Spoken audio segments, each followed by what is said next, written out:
হজরত শাহজালাল আন্তর্জাতিক বিমানবন্দর থেকে নুসরাত ফারিয়াকে আটক করা হয়েছে।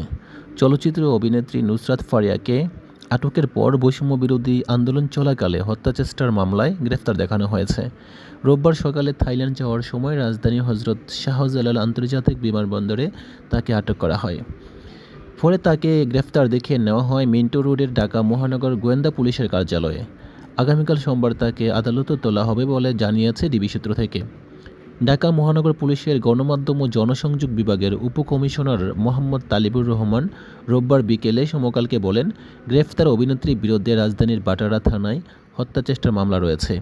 এ কারণে বিদেশে যাওয়ার সময় তাকে গ্রেফতার করা হয়। ডিবিতে তাকে জিজ্ঞাসাবাদ করা হচ্ছে। সোমবার তাকে আদালতে হাজির করা হবে। পুলিশ সূত্রে জানা যায়, নুসরাত ফারিয়াসহ 17 অভিনয়শিল্পীর বিরুদ্ধে গত এপ্রিলে আদালতে মামলা দায়ের করেন ভুক্তভোগী এনামুল হক। পরে আদালতের নির্দেশে বাটারা থানায় হত্যাচেষ্টা মামলাটি নথিভুক্ত করা হয়। ওই মামলায় সাবেক প্রধানমন্ত্রী শেখ হাসিনা ও